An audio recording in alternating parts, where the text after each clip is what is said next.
Ao vivo. Olá, pessoal, bom dia. Vamos chegando para a nossa live para discutirmos um pouco sobre a síndrome de Down. Um pouco o pessoal começa a chegar. Vamos lá, pessoal. Enquanto isso, nós estamos aqui. Vocês já estão chegando. Olá, bom dia.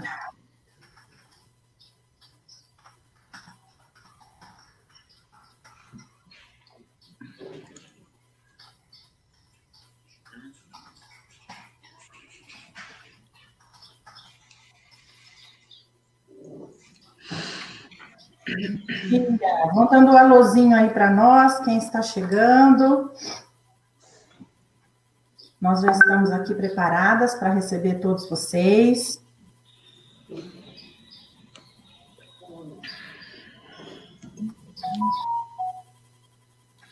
Nós vamos começar.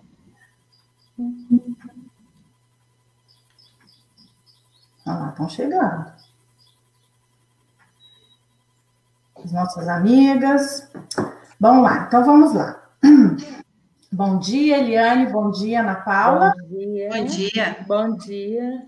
É com muita alegria que eu estou aqui dividindo esse momento com essas duas pessoas que são muito importantes na minha vida e que eu tenho muito carinho há muito tempo e admiro muito o trabalho delas. A Ana Paula, minha colega de faculdade, e a Eliane, minha colega de anos de curso de fonoaudiologia na Unifenas, em Alfenas. Né, Li? Então, eu vou apresentá-las, né? A Ana Paula Carvalho, fonoaudióloga clínica, especialista em linguagem, tem capacitação e ampla experiência em T21, né, que é a síndrome de Down, e ela é diretora da clínica interdisciplinar CLAF, lá em Brasília, pessoal, Distrito Federal, né? Passo a palavra para você, Ana Paula. Bom dia, eu agradeço o convite, Rô, e fico muito feliz, assim, por estar batendo esse papo com vocês, e eu queria agradecer o convite, me sinto honrada, e quero trazer aqui para vocês várias escolas que vão estar com a gente aqui de Brasília. Na Asa Norte, o Madre Carmen Salles e o Sigma. Na Asa Sul, a Canarinho e a Montessoriana. No Guará, Pedacinho do Céu e o Rogacionista. Em Águas Claras, o Sigma. Eu queria agradecer a participação dos professores, dos terapeutas e principalmente das minhas famílias e das nossas amigas. Que legal, muito bom. Nossa, quanta escola, quanto profissional junto conosco nesse momento. Né? E aqui no nosso chat tem um monte de alunas, Eliane, dando oi, bom dia. Oi. Nossas colegas da faculdade também estão aqui, nos prestigiando, Paulinha. Agora eu vou apresentar para vocês a Eliane Marchiori de Castro, também fonoaudióloga clínica, especialista em linguagem. Ela tem aprimoramento em UTI neonatal e pediatria, e ela é diretora da clínica Eliane Marchiori. Seja bem-vinda. E hoje, antes de passar a palavra para você, já vou lançar para você, Eli, o primeiro desafio da manhã, né? Desafio que friorenta, né? Geladinho. Então, vamos lá. Né? Nós dividimos, pessoal, a nossa live em 3 grandes momentos, né? A primeira infância, de 0 a 3, a segunda infância, de 3 a 6, e o terceiro momento, a escolarização a partir dos 6 anos de idade, e chegando na adolescência, um pouquinho na fase adulta, tá bom? Então, vocês vão compartilhando com o pessoal a live, marquem as pessoas, mandem, compartilhem com quem vocês desejam, tá bom? Tem muito pai das crianças aqui, Cris, Guilherme, Renata, Ana Luísa, um beijo para você, te amar. Um beijo, lindona. Li, como deve ser o aconselhamento aos pais desde o momento da notícia que o filho tem a síndrome de Down ou a T21? Eu, primeiramente, gostaria de agradecer, Rô, o convite. Eu fiquei muito lisonjeada. Você sabe o quanto que eu te admiro, o quanto que você é minha amiga, que marcou minha vida há muito tempo, minha amiga de longa data.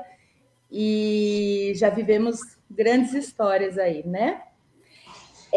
Bom, uma felicidade dividir com vocês, né, esse assunto que está tendo uma prevalência muito grande de síndrome de Down. Hoje, a cada 700 nascimentos, né, tem síndrome de Down. Para ter uma ideia, em São Paulo, a cada 2 dias nasce uma criança com T21, né? Então, o nosso papel é importantíssimo. Na verdade, a gente tem 3 grandes momentos, né, desse nascimento e que precisa muito do nosso aconselhamento.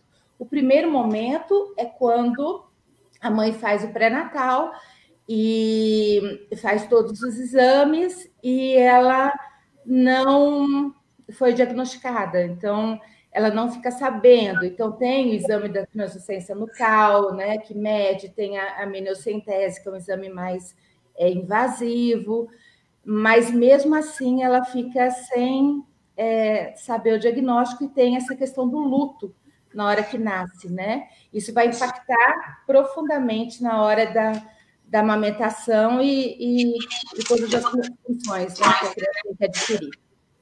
O segundo momento é quando a criança a mãe já sabe, a família já recebe esse diagnóstico. E aí ela já vai se preparando, esse papel nosso também é muito importante, porque a gente já vai aconselhando sobre o aleitamento materno, né? Formas da criança desenvolver, que ela vai aprender, que ela vai ter todas as oportunidades, né, possíveis. E aí a gente já vai orientando para não ter esse impacto tão forte durante o nascimento, né? E, por incrível que pareça, tem casos que a criança vai embora do hospital e que a gente já sabe o que aconteceu, né, Rô? Né, Paulinha? E que vão embora e não tem diagnóstico e volta só mais tarde, né? Notando algumas alterações nas crianças aí, alguma coisa diferente, né? Isso mesmo, é verdade. Esses 3 momentos são os 3 momentos, assim, cruciais, né?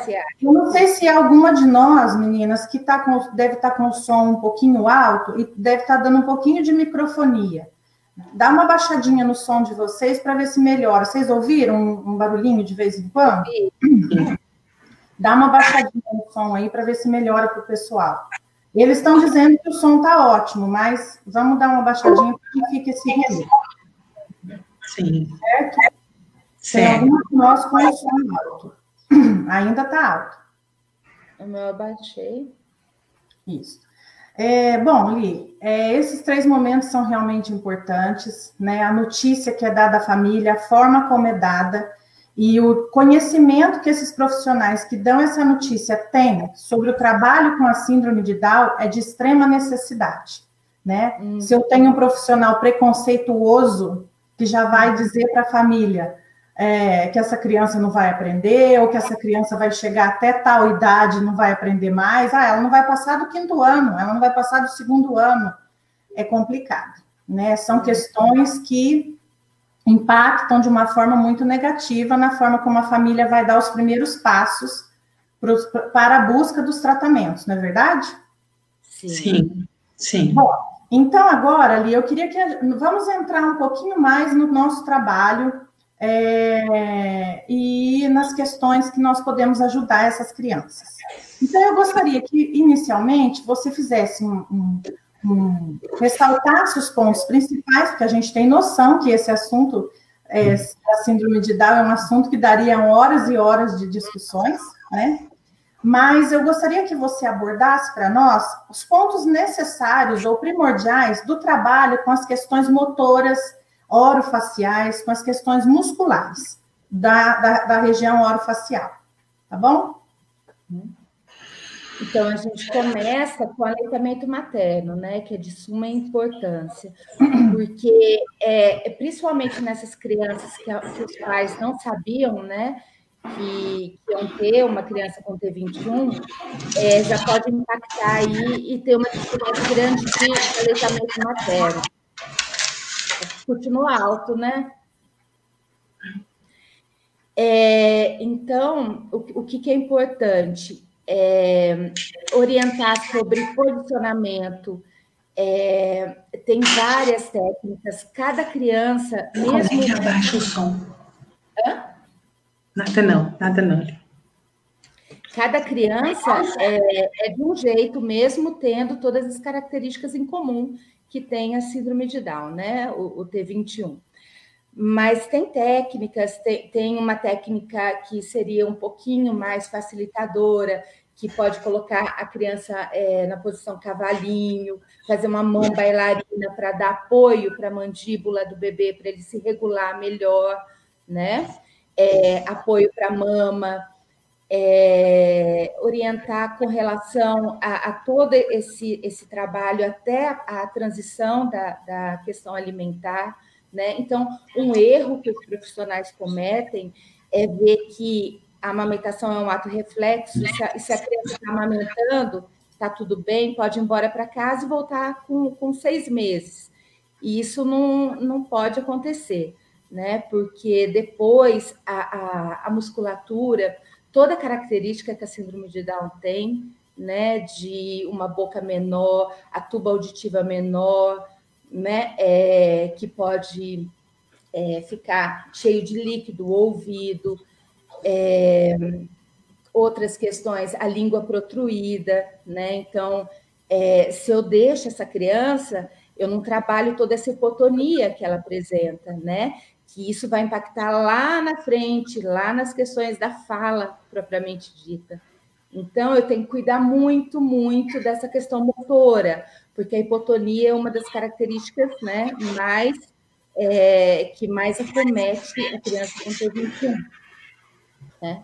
Então, eu não tenho que só trabalhar, por exemplo, a parte externa, fazer massagens e tudo. Eu tenho que já pôr em contato essa criança com questões sensoriais, texturas diferentes. Eu tenho que fazer ela explorar, tá? Toda essa parte orofacial.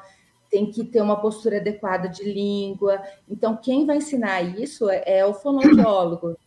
E a gente tem que ter uma visão da criança como um todo, né? Saber essa hipotonia dela como um corpo, saber a postura de cabeça. Então, ela vai ter os marcos do desenvolvimento como uma criança comum, mas no tempo diferente, né? Então, a gente tem que saber a normalidade e acompanhar essa criança depois,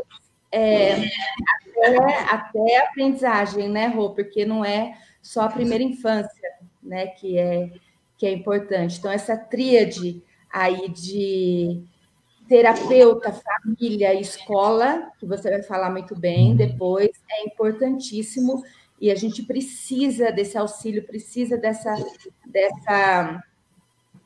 cumplicidade, né, para que o trabalho dê certo, né? Porque se a gente pensar que essas crianças, muitas vezes, também vão para as creches, né, Li? 4 meses, elas estão nas creches, né? Então, a escola, mais do que nunca, lá vai eu defender a escola, a escola precisa ser orientada desde o início também, né? Porque essa professora que vai trabalhar com essa criança, que vai receber esse bebê na sala, ela precisa saber o que é esperado para esse bebê, o que ela pode fazer para ajudar esse bebê nessa idade tão tenra, né? Na verdade. Então, isso é muito importante, não só para a criança em si, mas para todas as pessoas, né, que têm contato com essa criança. O quanto é importante estimular de forma correta e na idade certa, para que os prejuízos sejam menores, para que os atrasos sejam menores, para que as funções e as habilidades a criança vá adquirindo de uma forma mais fácil, né? Com menos, vamos dizer assim, com menos trabalho, menos sofrimento desse atraso, desse impacto na vida da criança, não é verdade? Sim. Agora, eu queria que você abordasse, então, algumas questões, como você também já disse, que essas questões motoras, elas não impactam só na questão alimentar, né, na questão de sobrevivência da alimentação, da amamentação, né, mas todo esse preparo desse aparato motor, orofacial, cervical, postura de tronco, porque aí vem a interdisciplinariedade que nós também vamos falar, né, Paula? Sim. A fisioterapia, né? Porque não é só rosto, né? O fonoaudiólogo também tem noção de que a criança precisa ter uma postura corporal para poder também se alimentar, para poder, né? Então a gente vai falar. Mas agora eu gostaria que você focasse num outro lado do trabalho fonoaudiológico, que é a fala, a linguagem, a audição. Certo? Outro desafio para você, minha amiga. Então, primeiramente, verificar a audição, né, em todas as crianças. Então, o teste da orelhinha tem que ser feito logo nos primeiros dias. Se não passar, pode não passar por várias questões. Pode ter questão de refluxo, pode ser uma criança que nasceu prematura, né? O conduto auditivo é menor, então pode dar uma falha nesse teste da orelhinha. Nunca podemos deixar essa criança solta. Então, a família solta. Então, a gente tem que chamá-la novamente para retestar e sempre estar de olho nessa bateria de exames audiológicos, né? Porque se a gente deixar, vai ser mais uma via de entrada que vai estar prejudicada na criança. Então, passando, né, depois de toda essa bateria audiológica, futuramente até pode precisar de Entera para a gente ter certeza, né? Porque a criança com T21, ela vem com umas comorbidades, né? Antes de falar isso também, a gente tem que conversar muito com o cardiologista para ver se a gente pode fazer os estímulos, né, todos, né, motores, porque algumas apresentam essa cardiopatia congênita, né? Mas, então, o teste da orelhinha, fundamental. O teste do olhinho também, eles podem vir com um déficit, né, visual. Então, toda essa questão de entrada, o fonoaudiólogo também tem que estar ciente, tem que ir atrás e buscar para um melhor prognóstico, né, dessa criança. E a gente, para desenvolver a fala e linguagem, tem que preparar essa criança antes com uma adequação, né, motora, oral, dando maior funcionalidade de toda essa função, né, que a gente chama, né, de funções estomatognáticas, que isso vai preparar para o ato da fala, que é um ato motor, né? Então, a fala é um ato motor, mas a mãe não pode já ir esperando que a criança já vá começar a falar. Então, a gente vê que uma criança, por volta de 1 ano, já começa a apresentar umas palavrinhas antes do balbucio. A criança com T21 também vai apresentar esse balbucio, né? Vai ter esse retorno que vai estar gostando do que está produzindo. Mas nós temos que trabalhar muitas questões né, cognitivas e a parte de cognição para que ela vá aprendendo e ter vivência do mundo mesmo, né? Então, experienciar toda essa questão e fazer essa integração sensorial, que a TO ajuda bastante a gente também, né? Para que ela comece a ter memória, né? Memória dessas palavras, desses objetos novos, de tudo que ela está vivenciando. Então, essa estimulação é precoce, ela tem que acontecer cedo, né, Rô? Né, Paulinho? E para que a gente não tenha tanta alteração lá para frente, principalmente na fase escolar, né? Então, é muito importante trabalhar com concreto com a criança, né? Então, ela tem que vivenciar. Eu não posso pegar uma boneca e falar, olha, aqui tem uma boneca, essa boneca, ela gosta de mamar, sem eu ter esse objeto na mão, sem eu experienciar, sem eu mostrar para ela como que faz, como que eu vou dar uma mamar, e falando com ela o tempo todo, e sempre trabalhando concreto, porque as crianças com T21 são mais visuais, e vão ter mais memórias visuais aí, esse processamento acontecer, e depois, mais para frente, surgir aí as primeiras palavras, né? Né? Comunicação importantíssima. E o quanto isso é importante, mais uma vez, o trabalho envolvendo todo mundo, né? Envolvendo todos os familiares, para que não haja superproteção, né? Nesse momento, se nós temos um ambiente familiar favorável para esse desenvolvimento da linguagem, eu quero dizer com isso, um ambiente que estimule essa criança a falar, que não fique interpretando somente os gestos são importantes e eles vão perdurar por toda a nossa vida. Nós usamos muito gestos, mas quando nós dizemos que a palavra precisa surgir, nós precisamos provocar isto na criança, né? Não só no ambiente terapêutico, mas no ambiente familiar, no ambiente educacional, né? Então, mais uma vez, a importância desse trabalho se estender, né, que você disse, se estender para a escola e para a família, né? Sim.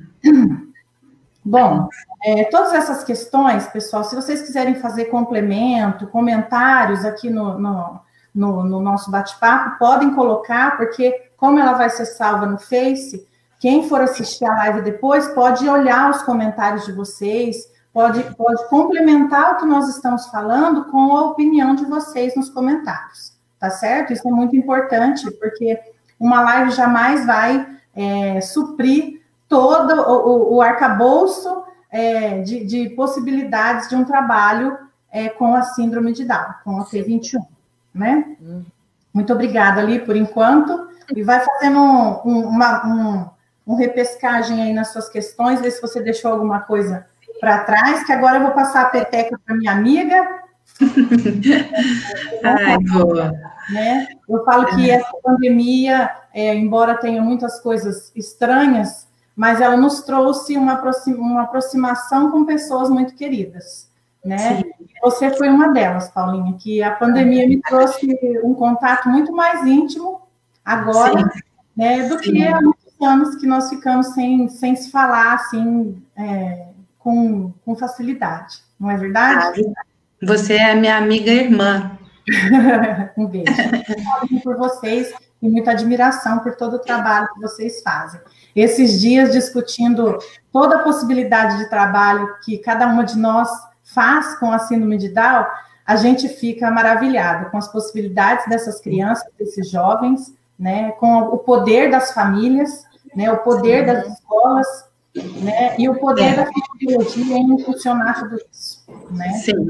O nodólogo que não trabalha junto com a família e com a escola deve repensar os seus conceitos. Exatamente. Exatamente. Né? Exatamente. Bom, então agora nós elencamos algumas questões, né, para você mencionar, Paula. Então, como seria esse trabalho com a comunicação e com os aspectos cognitivos nessa segunda infância de 3 aos 6 anos? Olha, quando nós conversamos essa semana, eu disse que vocês duas estavam abraçando uma causa junto comigo com muita coragem. E quando nós pensamos em comunicação, as famílias logo nos procuram e perguntam: quando meu filho vai falar? Esse é o grande questionamento. Então, eu fui buscar o que é comunicação para a gente pensar, né? Ela faz parte, né, da emissão da nossa fala, da recepção. Nós precisamos compreender e ser compreendidos, e nós precisamos da leitura e da escrita. E como que a gente faz isso pensando na comunicação como algo tão amplo da nossa vida? Porque a fala, ela é algo que faz parte da comunicação. Então, eu preciso pensar como estimular. Então, eu penso no brincar, no jogo simbólico. E eu sempre falo para os meus pais, vamos pensar assim, uma ida ao supermercado. Vai só ele, a criança, vamos comprar uma maçã. O que eu tenho com essa compra da maçã? Né? A estimulação multissensorial tão falada hoje. Por quê? Porque eu vejo a maçã, estimulação visual. Meu pai fala, ou minha mãe, maçã, eu ouço a palavra maçã. Eu toco na maçã, estimulação tátil sinestésica. Eu cheiro a maçã, estimulação olfativa, e levo para casa e depois vou saborear essa maçã, estimulação gustativa. Então, assim, a linguagem, ela acontece o tempo todo. Nós precisamos pensar que na comunicação entra esquema corporal, entra a noção de cor, de forma, de numerais, e nada como a casa da criança para a gente estimular. Nada como alimentação para a gente estimular. Não é verdade? Porque entra em tudo isso, a noção de opostos, entra a sequência lógica temporal, entra a resolução de problema. No banho, eu estou lá no banho, eu nomeio pé, eu nomeio mão, eu já estou trabalhando o esquema corporal. Eu posso trabalhar toalha macia, toalha áspera. Então, eu falo, para a comunicação, você tem que estar ligado o tempo todo em que você pode estar estimulando naquela situação de uma forma lúdica, né? Porque a brincadeira, ela aciona os gânglios da base, né? Responsável, né, pela memorização, no auxílio da memorização e da imitação. Né? Eu sempre peço, falem mais lentificado, expliquem tudo como se vocês fossem o cérebro da criança, como se ela tivesse isso tudo facilitado. E como que é a comunicação não verbal? Tão bem falada pela Eliane e pela Rosana, são os gestos, né? O que está mais forte hoje em dia é o gesto, né? Essa semana foi muito engraçado porque eu estava atendendo e a criança fez assim para mim. E se você traz isso para o contexto, e eu sabia a música que ele gostava, eu sabia que ele estava falando do Baby Shark. Né? Então, assim, nós precisamos estar ligados o tempo todo à criança para o estímulo, usando o jogo simbólico, a imitação e trazendo para ela o conhecimento, que a fala será a consequência. Eu tenho um novo olhar sobre os gestos, por quê? Porque os gestos são precursores da fala. E com isso, trabalhando em conjunto, né, com outras terapeutas, nós começamos a abrir nosso coração também para a comunicação suplementar e alternativa, porque ela traz uma soma a esses gestos, uma soma de imagens, porque eu falo assim, a criança com trissomia, se eu pudesse desenhar, eu ia desenhar um olho bem grandão, que a Eliane falou, né? Assim, o visual é muito importante. Então, se eu pego esse concreto e trago depois ele para o desenho, para a imagem, isso reforça o aprendizado, porque nós estamos o tempo todo lutando com essa memória, né, que é uma memória deficitária e que nós precisamos trazer para o aprendizado. Certo? Perfeito, Paula. Maravilhoso. Eu fico aqui pulando. Querendo falar. Eu uso até um álbum chamado Álbum Articulatório, que fica aqui como uma dica, que a gente coloca todas as categorias semânticas. Viu? Que lá por volta dos 6 anos vai auxiliar o trabalho da alfabetização, porque ele vem com as imagens escritas. E uma outra dica que eu dou sempre para a escola é que quando a criança vai num passeio de final de semana, vamos supor ela foi no zoológico, e aí lá eles comeram pipoca, Então, traz esse pacote de pipoca, cola, manda na mochila e ajuda a professora a fazer o gancho, porque até que essa criança fale, nós precisamos favorecer meios de que ela se inclua. Isso mesmo. Olha só que legal o comentário da Rosângela Alegreto Scardini. Dicas importantíssimas de estimulação, amiga Ana Paula. Comunicação se faz no dia a dia. Isso mesmo. Essa é a amiga irmã e trabalha comigo lá na clínica, é a minha colega do coração, meu amor, amiga. Isso é muito importante, né, gente?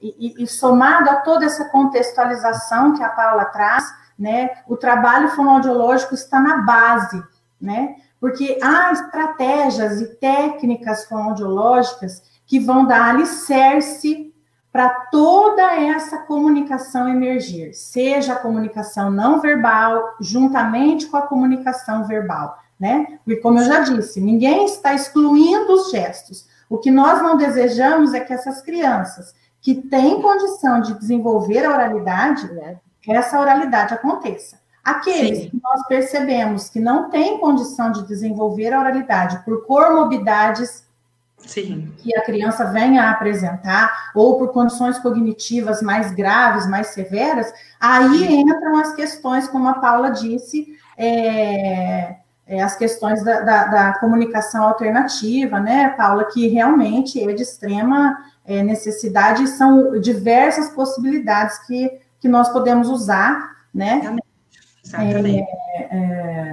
no trabalho para desenvolver a linguagem e da criança com síndrome de Down. E a importância, desculpa, e a importância também da gente ficar atenta à compreensão, né, Rô? Como que está chegando isso? Então, a gente não pode pular etapas, né? A criança já vai ter uma lacuna aí. Então, se a gente não avaliar, se a gente não for capacitada para avaliar a compreensão, nada vai para frente mais, né? Então, como que essa criança está compreendendo? Eu não posso também apresentar várias figuras e ficar só pedindo para nomear, né, Paulinha, também. Se ela não tem condições nem de entender o que a gente está apresentando. Então, esse exemplo da pipoca foi muito importante. Então, a criança saiu, vivenciou aquilo, vamos trazer para o consultório, vamos fazer isso lá, né? E eu sempre peço também álbum de figuras com coisas familiares, né? O que ela gosta de comer, o que ela veste, tudo isso é para ficar mais familiar possível e para a gente favorecer a compreensão. Que a compreensão e essa recepção toda vem antes da fala, né? Vem antes, ela só vai emitir algo que ela entendeu, né? E isso faz parte do processo de aquisição de linguagem. E não só pela questão contextual, mas pela questão da repetição. Da repetição. Porque nós sabemos que a criança com síndrome de Down, ela traz um prejuízo cognitivo, um déficit intelectual, que pode variar de uma criança para outra, eles não são, o déficit intelectual não é igual, mas a criança com deficiência intelectual, ela necessita de que as estratégias, que as situações sejam repetitivas na vida dela, para gerar memória, para gerar funcionalidade, para gerar uso, né? Para gerar uso contextual. Então, não adianta fazer uma bela estratégia uma única vez, falar bem falado para a criança o nome daquilo, uma única vez. Né? A gente tem que ter em mente o nosso objetivo. A gente pode ir mudando as estratégias e acrescentando, né, gente, cada vez mais outros elementos, mas nunca deixar o que ela já aprendeu, né? Então, repetição e imitação. Importantíssimo. Sim. Daí a importância da família e da escola, mais uma vez. Da família e da escola. E se estender isso para esse ambiente, porque aí aquela estimulação, aquele ato, aquela situação, ela será vivenciada na casa e na escola também. Na escola. Né? Sim, e olha, só para complementar, desculpa, só para complementar, a pincelada que eu dou é em relação ao planejamento motor da fala. Vocês estão falando da repetição, da intensidade, né, e da importância que a Eliane colocou da de escolhermos palavras de alta frequência, certo?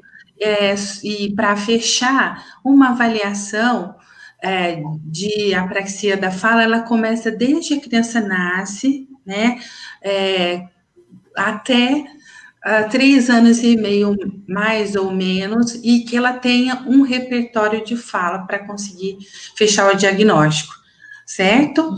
Sim. Bom, nós temos aí 20 minutos restantes. Né? Vamos então, lá. Então, nós vamos ter que passa. Preocupar com o nosso tempo aí. Paula, eu gostaria que você fechasse essa questão do trabalho nessa idade, mencionando um pouquinho, você já até começou a falar do trabalho motor, a questão das funções estomatognáticas, né? Sim. Questões sobre isso, também para ficar claro. Então, somando ao trabalho que a Eliane disse, nós trabalhamos sopro, meus pacientes já sabem, né? Sucção no canudo, então, tudo para fortalecer essa hipotonia, que varia, né? De leve a uma hipotonia mais grave, né, do sistema estomatognático. Então, nós precisamos estimular essas funções. Então, a alimentação que começou com a Eliane, ela fica mais elaborada, mais independente. Então, a criança já começa a se alimentar sozinha, e aqui eu valorizo o trabalho da TO, que nos ajuda a fazer o uso da colher e da independência alimentar. Essa alimentação, ela já está semissólida e sólida, praticamente, porque eu sempre falo, gente, não vamos facilitar a alimentação, porque isso vai favorecer ao desenvolvimento da mastigação e a deglutição.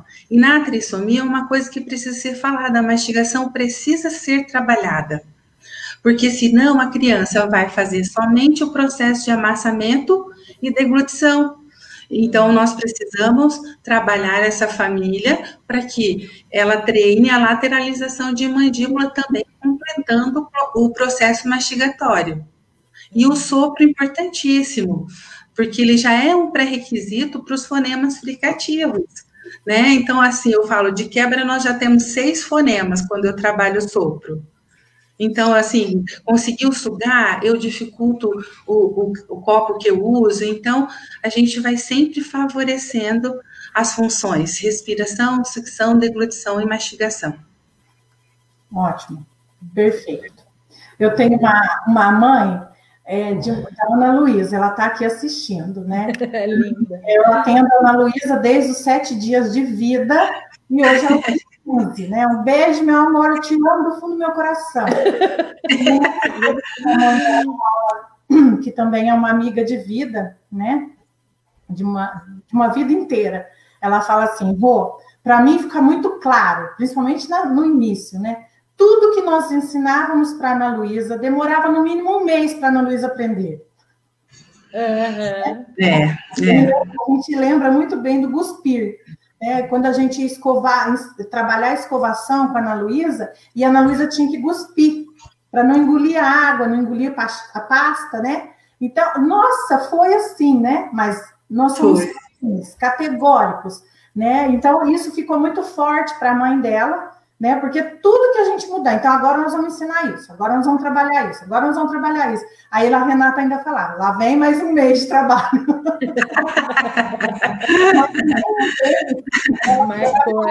Insistiu ou deixou de aprender. Isso que é importante. Sim. Alguns dessas coisas, a gente se lembra de situações na vida, né? Sim. E alguns nós vamos precisar repetir 10, outros 50. Sim. E repetir.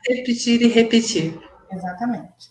Bom, para você terminar a sua fala, minha querida, eu gostaria que você falasse um pouquinho sobre as possibilidades de interdisciplinariedade, que você já vem mencionando, a Eliane também já veio mencionando. Sim.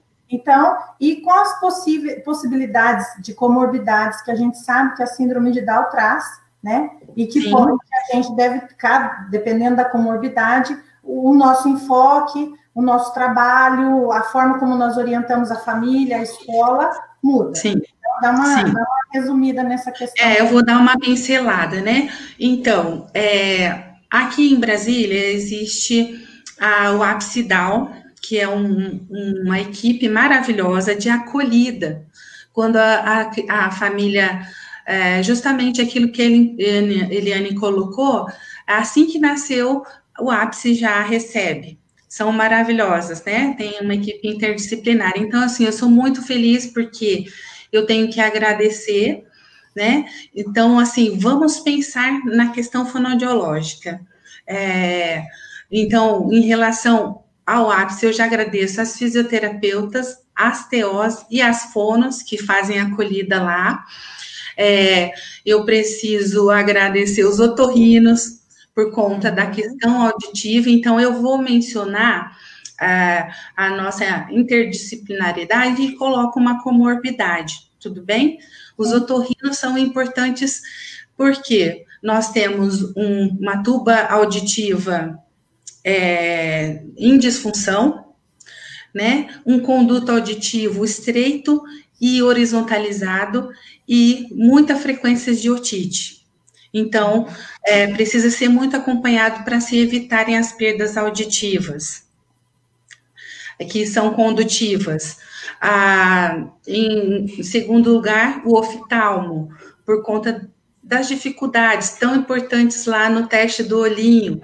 Então, por conta da catarata, das dificuldades de acuidade visuais que podem aparecer. Depois, eu menciono os terapeutas, novamente, a físio, né, a postura alimentar, o tanto que a físio me ajuda, né, quando a criança senta em postura 90 graus, a cervical, o trabalho da cervical que a físio faz, excelente, nos ajuda na deglutição, na postura, né, da linguinha que, porventura, protrusa. Então, a TO no trabalho da integração sensorial que a Eliane já colocou, no desfraude, a TO, nossa, coraçãozinho para o desfraude, que me ajuda demais, né? E o cardiologista, por conta das cardiopatias, a psicóloga, a psicopedagoga, e em relação à parte do sistema estomatognático, com 3 anos, não são todas as crianças, mas as que têm o palato atrésico em ogiva, nós indicamos para a ortodontista, para ela fazer a avaliação, para ver se precisa ou não colocar a grade palatina. Por quê? Porque essa grade palatina vai favorecer o crescimento crânio-facial e melhorar a sincronia óssea, para o equilíbrio harmônico, para que a língua, o lábio e a bochecha também respondam. A Eliane também já colocou do refluxo, então a gente também tem contato com o gastro, com a nutrição. Hoje a nutrição é muito importante, né? Uma alimentação saudável, a gente sabe que traz mais atenção, concentração, né? Nossos amados têm uma tendência à obesidade, por isso, todo cuidado com a alimentação é importante. E também, depois, se eu esqueci alguma coisa, vocês me complementam, mas fechando, né, eu quero dar total relevância à escola e aos professores e psicopedagogos em relação à alfabetização e ao processo de leitura e escrita, que a Rô vai complementar aí para vocês. Perfeito, Amada. Perfeito! Pessoa, diretamente de Macaubal para o mundo. Internacional. Eu sabia que ela ia falar ali, ela não ia aguentar. Não fazer piadinha, não fazer graça, mas a gente não aguenta. Não tem como. Não tem como tirar a nossa alegria de viver, né? Não tem. Se a gente riu a vida inteira, nós vamos chorar hoje. Perfeito, Eliane. A fala de vocês duas foi assim, maravilhosa, né? O pessoal aqui tá muito contente com tudo, né? Eu vou colocar aqui uma fala de uma aluna nossa ali, a Fabrícia. A live. Oi, Fabrícia, beijo. Eu não estou conseguindo ver os comentários. Beijo para todo mundo que está entrando, que está participando com a gente. Saudade, viu? Então, aqui. Depois vocês olhem os comentários. Depois eu quero ver. Rô, então, com relação a todo esse trabalho, né, que a gente já mencionou, que eu e a Paulinha discutimos junto com você. Então, qual que é a importância desse trabalho para a alfabetização e para as habilidades preditoras, né, desse processo todo de aprendizagem que você vai dar show aí agora para a gente? Me deixaram essa bola, né? Que é tão assunto, porque você gosta, você vive, você respira isso. Eu falei, então vamos lá. Aí não tem pessoa melhor. Então, muitas vezes, o que a gente pensa, né?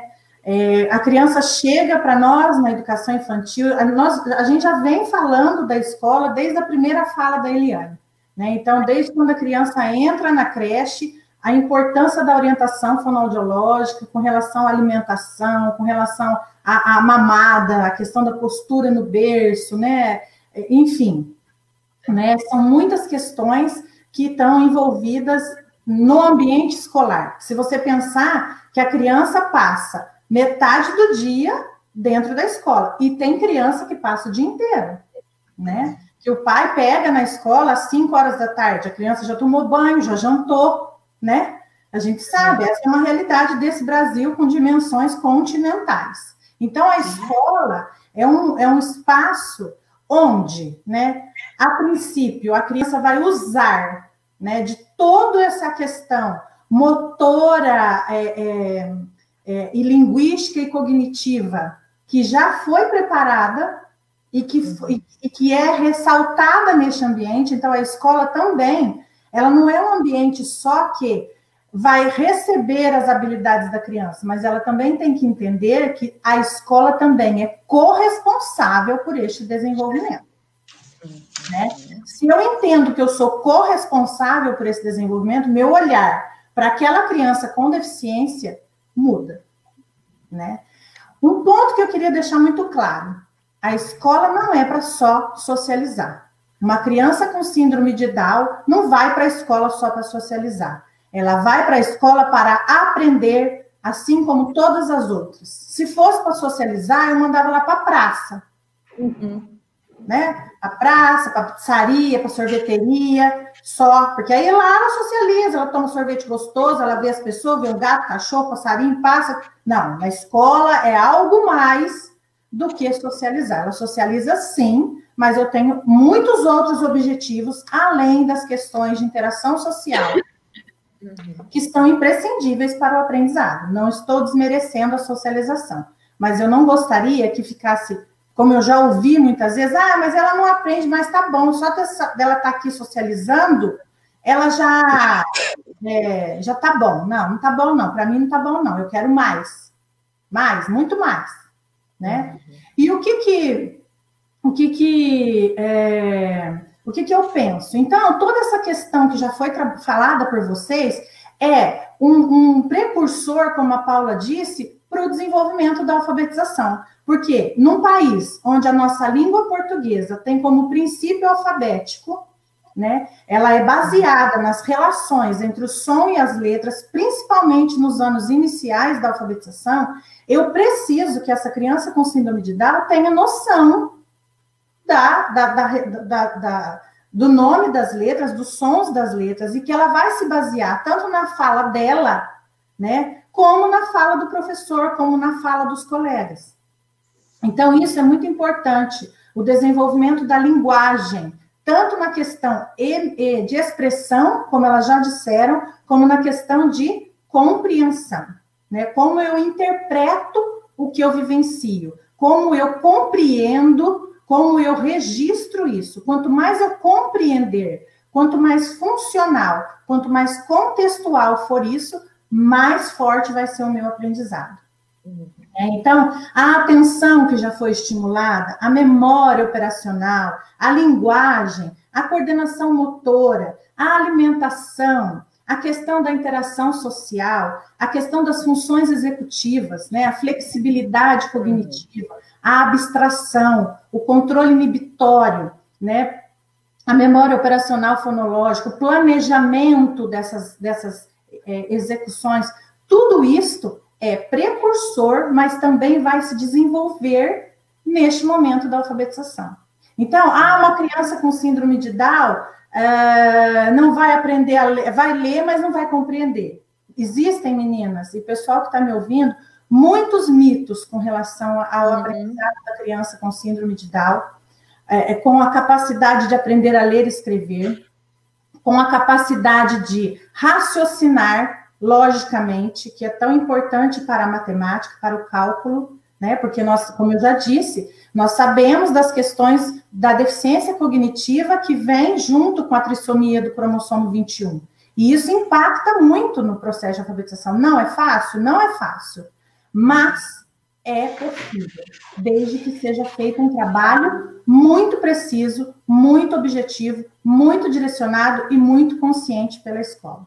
Né? Muito mesmo, porque senão essa criança vai passando de ano a ano e mais um preconceito, um mito, né? É porque ela tem deficiência, né? Ela tem dificuldade porque ela tem deficiência. Sim, ela vai ter dificuldades, mas a gente não pode se encostar, se é esse o verbo que eu posso usar, né, na deficiência cognitiva ou na deficiência intelectual ou na trissomia do 21 e justificar a dificuldade que a criança está tendo, sem pensar em todas as possibilidades que eu posso oferecer. Pode ser que tenha momentos que sejam mais difíceis de aprendizado? Sim, eu acredito que sim. Pode ser que tenham coisas que eles não consigam aprender? Sim. Mas essa questão da gente pensar em todas essas possibilidades e entender todo que esse processo de alfabetização, ele começa lá na mamada, é muito importante. Essa questão tudo isso que vocês falaram, da interdisciplinariedade, do trabalho com todos esses profissionais, tudo isso vai impactar de uma forma positiva ou negativa no processo de alfabetização. Mas eu gostaria de terminar essa questão falando o quê? Que o menos é mais. Quando a gente coloca todas essas possibilidades, não é para a gente estressar a criança com tudo que a gente sabe que é bom para a síndrome de Down, que eu tenho que fazer com a minha criança. Né? Então, ele vai na hidro, ele vai na eco, ele vai na fono, ele vai na física, ele vai no violão, ele vai na onde, vai na onde. A criança não respira. Né? Então, a gente tem que tomar cuidado também para que essa estimulação seja ponderada.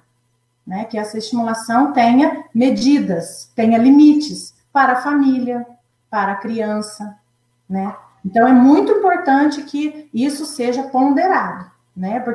E alguém precisa fazer esse elo e esse link, porque se a gente não trabalhar em equipe, cada um fala uma coisa na cabeça da família e a família fica perdida.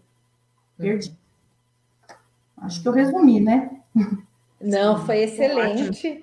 E focar, né, Rô? Focar as prioridades mesmo. Tem que ter essa conversa, né, com todos os profissionais e ver qual é a prioridade no momento, porque eu acho que o que está no mundo atual é essa ansiedade enorme, tanto crianças com T21, como crianças que estão no seu desenvolvimento, né, é uma ansiedade de aprender tudo, de fazer tudo, e a criança não tem espaço para esse jogo simbólico que a Paulinha falou, né, da parte da brincadeira, tão importante, habilidades interativas, tem que ter esse espaço, né, para a criança. Uma coisa que eu acho importante que a gente deve refletir é assim, com todo esse estresse de intervenções, não sobra espaço para a família usar o aprendizado em casa.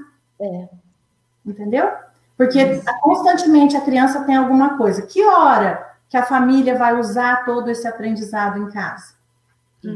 Entendeu? A criança fica exausta, a família fica exausta e não sobra espaço para a família conviver e observar e gerenciar e estimular em casa, que é um ambiente riquíssimo.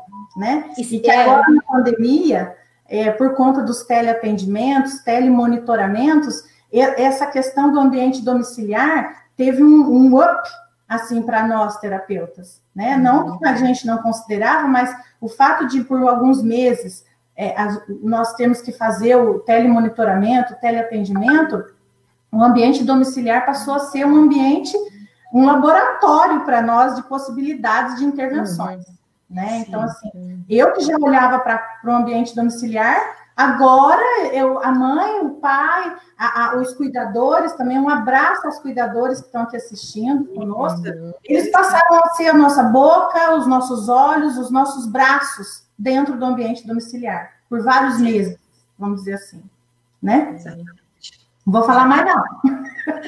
Ai, olha, eu queria falar que nós acreditamos, não é? Nós estamos aqui, nós três, e todas as pessoas conectadas estamos aqui porque nós acreditamos nas potencialidades dos nossos amados. Então, é uma guerra, é uma luta, mas nós somos corajosos e estamos travando, viemos aqui publicamente travar essa luta junto com a família, a escola, os professores e os terapeutas. Isso mesmo. Não é? Sim. E aí, e quais os caminhos, então, para a nossa criança aprender? Depois eu coloquei assim, várias questões, né, que eu acho que são importantes. Nós elencamos alguns itens para que as escolas, para que a família e os demais terapeutas que estão aqui nos acompanhando e que posteriormente vão assistir essa live, porque muita gente me falou que não poderia estar presente ao vivo, mas que assistiria depois, né? Sim. Então, eu coloquei aqui algumas questões que eu acho que são importantes para que a criança aprenda, né? Que são questões multissensoriais. Então, muitas pessoas me perguntam, né? E a gente discutiu sobre isso, sobre a questão dos métodos de alfabetização, por exemplo, né? O quanto isso impacta positivo ou negativamente no trabalho com a criança, com todas as crianças, vamos dizer assim, mas principalmente com o nosso foco de hoje, que é a criança com síndrome de Down, com T21. Então, quanto a gente sabe que essa criança com déficit intelectual, com questões de abstração, né? Porque entender de relação som e letra, entender de coordenação motora, entender a relação de uma letra com o traçado dessa letra, são questões muito abstratas, né? Então, o que nós temos que fazer? Isso já está comprovado cientificamente, em várias pesquisas, em vários artigos científicos, a importância de se utilizar métodos de alfabetização multissensoriais. O que quer dizer essa palavra multissensorial, né? É a questão que, nesse momento de estimulação, né, nessa questão que me cabe falar, que é a escolarização, né, a alfabetização, a aprendizagem da leitura e da escrita, eu devo usar de todos os sentidos. Então, quando eu associo, né, o aprendizado de uma letra ou de uma palavra com o significado, com o traçado dessa letra, com a visualização dessa palavra em diferentes formatos, com o meu tato para passar o dedo nessa palavra, no traçado dessa letra, como a Paula disse, para sentir o cheiro, para sentir o sabor dessa palavra, que no caso que ela deu o belo exemplo foi a maçã, eu estou estimulando vários sentidos ao mesmo tempo em benefício do aprendizado da leitura e da escrita. Né? A vivência motora, não só fina no traçado da letra cursiva, que eles são capazes de aprender a letra cursiva, como também a coordenação motora global. Né? Então, aí entram os outros professores da escola, não só o professor alfabetizador, né, mas o professor de educação física, aos meus olhos, ele é essencial para esse trabalho, né? Então, e aí a gente tem, por exemplo, uma das estudiosas, e que tem muita coisa que fala sobre métodos de alfabetização multissensoriais, que é a Maria Montessori, que a Paulinha até citou uma escola com esse nome, né, que está sendo muito falado hoje em dia. Outro método de alfabetização que é muito falado para o trabalho com deficiência intelectual é o método silábico, né? Por quê? Porque ele é um método facilitado pela estrutura da sílaba, que tem mais sentido, e pela repetição no trabalho, né? Então, quem foi alfabetizado aí pela Caminho Suave, né, que é um dos exemplos de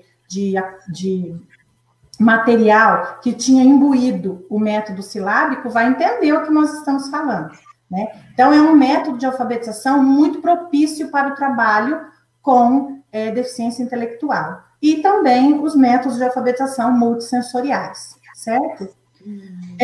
Não posso deixar de dizer que há muita legislação no nosso país protegendo as crianças com deficiência na escola, mas eu também não posso deixar de dizer que há muitas pessoas desinformadas com relação a essa legislação, né? Então, um dia um professor disse para mim assim: Rosana, quando que vai parar de falar em inclusão? Eu falei: quando ela acontecer efetivamente. Aí não precisa ser dito mais, não precisa ser gritado. Enquanto a gente precisar gritar e levantar essa bandeira em alto e bom tom, como a Paula disse, nós vamos fazer isso. Nós vamos fazer, né? Porque a inclusão ainda não acontece da forma como deveria acontecer. E quando a gente diz inclusão, é muito mais do que essa criança estar na escola para socializar. É para aprender a ler, escrever e calcular, né? Para isso, eu tenho que usar estratégias multissensoriais, como eu já disse, repetição de estratégias, repetição de conteúdos, e aí eu percebo que isso vai ficando cada vez mais difícil. Por quê? Porque com essa questão conteudista que a escola tem abarcado, não tem dado muito tempo de se repetir conteúdos. E isso está dificultando o aprendizado não só das crianças com deficiência, mas até de outras crianças que não exercitam muito determinados conceitos, que não treinam muito determinadas habilidades. Então, é um ponto que vale a pena as escolas pensarem. O que vale a pena repetir, o que vale a pena adaptar, mas eu também tenho que ressaltar que escolas fazem adaptações, fazem complementações, né? Então, isso é muito importante que aconteça, tá? Tanto é que tem uma diretora, mãe e educadora aqui conosco, a Cris Helena, e ela coloca exatamente isso: desmistificar e trabalhar as potencialidades da T21. Todos são capazes, basta o estímulo adequado, rotina organizada e muita vontade de fazer cada vez melhor, né? Então, um beijo para você, Cris, que é mãe da Kiara. Outra coisa que eu coloquei aqui é a contextualização com a realidade, que vocês já disseram, o mais contextual possível. Meus alunos que estão aqui vão lembrar que milhões de anos atrás eu já usava essa palavra, contextual, e não deixo de usar. Eu tinha até contexto na faculdade. O envolvimento com a família, então a família precisa saber o que está acontecendo com relação ao aprendizado. A família precisa estar envolvida, não só para saber o que está acontecendo, mas para que ela possa estender este aprendizado e dentro do ambiente domiciliar. E isso agora na pandemia, vamos combinar, né, pessoal? Que ficou uma questão imprescindível. Ou a família se envolve, e a escola entende que o giz está na mão do pai, mas com a batuta do professor, né? Fiz aí uma palavra, né? Mas isso está muito mais claro. A pandemia aproximou escola e família, né? A questão da flexibilidade curricular, que a mãe da Ana Luísa está colocando aqui, que é muito importante, materiais adaptados para os professores, né? Isso, a Ana Luísa hoje está no Fundo 2, né? Está lá no Fundo 2, enfrentando vários desafios, mas também fazendo jus a muitas habilidades linguísticas e cognitivas que ela aprendeu ao longo dos 15 anos que ela tem hoje, né? Um beijo, Ana e Renata. Então, isso é muito importante. O quanto eu vou precisar flexibilizar isso, adaptar esse conteúdo, vai depender de cada criança, né? Por quê? Porque depende das condições cognitivas. Quanto mais comprometido cognitivamente essa criança com T21 for, mais adaptações, mais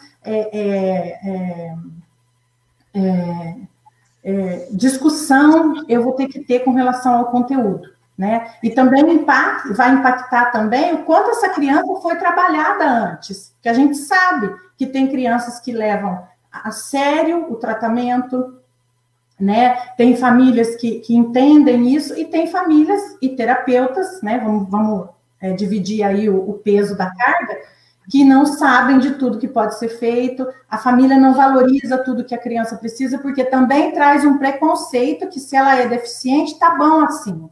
Nossa, só de estar viva já tá bom. Né? Tá respirando, tá bom. Não tá bom não, a gente quer mais dessa criança. Né?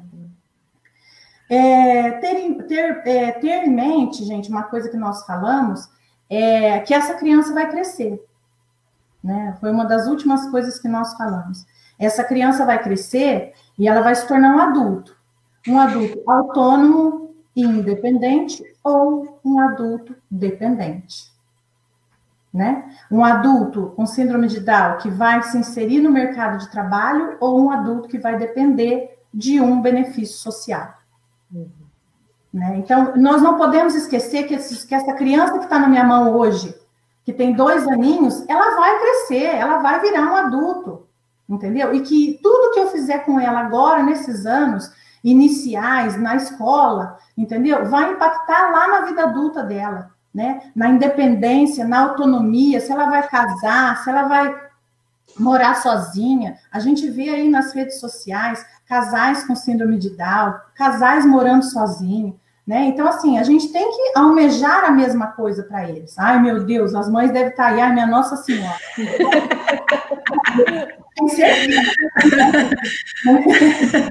Foi, virou um frisson. Não aconteceu conosco, nós não estamos aqui adultos, né? Trabalhando, defendendo uma causa, lutando por ela, e isso também tem que acontecer com eles, né? Eles fazem filmes, né? Tem aquele filme Colegas, maravilhoso, quem não assistiu, lindo. Assista, para vocês verem a capacidade que essas crianças têm, que esses jovens têm.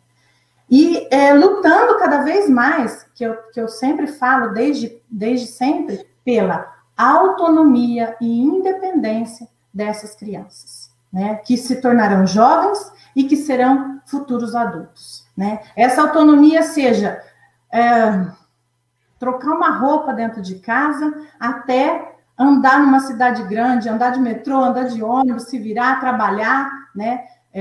E nós temos relatos de empresas que preferem contratar funcionários com síndrome de Down, com autismo. Por quê? Porque eles são verdadeiros, eles não faltam com mentira, eles faltam quando eles realmente estão doentes, mesmo assim tem uns que querem ir doente mesmo para o trabalho, né?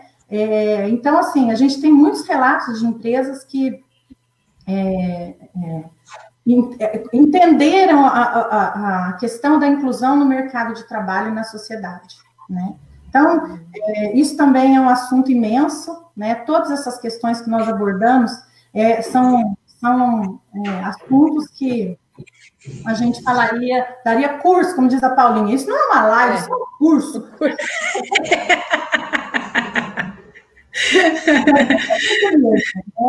É bem mesmo. Assim, a gente quis compartilhar com vocês um pouco do nosso saber, um pouco da nossa experiência com essas pessoas tão amorosas e tão carinhosas, né? Valorizar o que a fonoaudiologia pode fazer por essas pessoas, abrir os olhos dos fonoaudiólogos que estão aí para questões a mais, né? Se você não sabe muito bem uma área, mas você está trabalhando com síndrome de Down, vai estudar, vai se aprofundar, ninguém sabe tudo, né? Mas a gente não está preparado para tudo. A gente vai se preparando conforme as coisas vão acontecendo, né? Então, às vezes a gente escuta a escola falar, um terapeuta falar, mas eu não tenho preparo.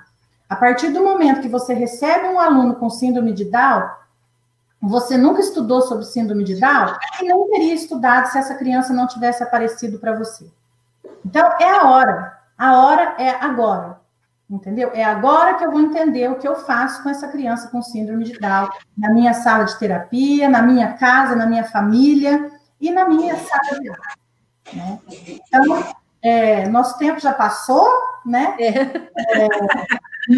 Eu gostaria muito de agradecer as meninas, né? A Paula e a Eliane, né, faço uma força tremenda de falar Paula e Eliane. Muito obrigada por todo o compartilhamento de saber, por todos esses dias que nós discutimos e compartilhamos vídeos, fotos, de todo o nosso trabalho, para que a gente conseguisse sincronizar o nosso pensamento e trazer uma fala que fizesse sentido para quem vai nos assistir, está nos assistindo agora, e para quem vai nos assistir posteriormente, né? Meu respeito e minha gratidão pelas famílias que estão nos assistindo e que vão nos assistir depois, pelos amigos que convivem com crianças com síndrome de Down, né? Que recebem essas crianças em seus lares, em seus estabelecimentos comerciais, enfim, e muita gratidão por tudo isso, né? Eu vou passar a palavra para vocês fazerem as considerações finais, né? E para a gente encerrar esse momento. Se vocês gostaram, pessoal, deixem os comentários, coloquem se vocês querem saber mais alguma coisa, porque fonoaudiólogo tem um problema, a gente gosta de falar. Então, para a gente falar de novo sobre qualquer assunto que a gente domine, ou que a gente fala com gosto, com vontade.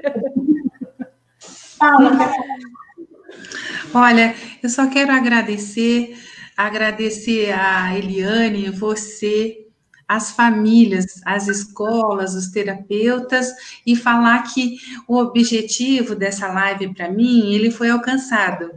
O que eu queria era destilar amor, passar amor, né? Porque com amor a gente sempre vence e a gente consegue chegar no nosso objetivo. Tá bem? Um beijo. E eu gostaria de agradecer muito a você, Rô, pelo convite e por ter me trazido a Paulinha, que eu quero levar para a vida, que eu gostei muito, muito de te conhecer. Eu também, Li. Você é linda. Você que é. E continuar, eu gostaria de continuar essa troca nossa, que foi muito rica. Sim, e cada assunto desse dá uma outra live, né? Então, a amamentação vai dar outra, o desenvolvimento da linguagem dá outra, mas a gente tentou aqui condensar um pouquinho, né, Rô? A gente combinou 1 hora, já está quase 1h25, mas fonoaudiólogo é assim mesmo, né? E muito obrigada, agradecer a todo mundo que entrou, que participou com a gente, que vai ver depois, e vamos que vamos, né? Se tiver mais dúvidas, a gente já marca outra, né? Estamos aí. Então, pessoal, um abraço para vocês. Muito abraço, beijo. Obrigada. Compartilhem a live com pessoas, mandem a live para as pessoas que vocês acham que precisam ouvir, que precisam entender um pouco melhor essas questões, ou precisa criar curiosidade para buscar. Nosso objetivo aqui, em nenhum momento, foi esgotar esses temas que nós falamos, mas alertar e ressaltar temas que são pouco falados nas redes sociais, né? Então, e todo o trabalho que a fonoaudiologia pode fazer na vida de uma criança com síndrome de Down. Por isso que o trabalho fonoaudiológico com relação a T21 não acaba, gente. Mas não é que não acaba porque a criança não melhora. Não. O trabalho fonoaudiológico vai se configurando conforme o desenvolvimento da criança, do jovem e do adulto. Então, um beijo, meninas. Muito obrigada. Beijo. Obrigada. De vocês. Tchau, tchau, pessoal. Tchau. Tchau.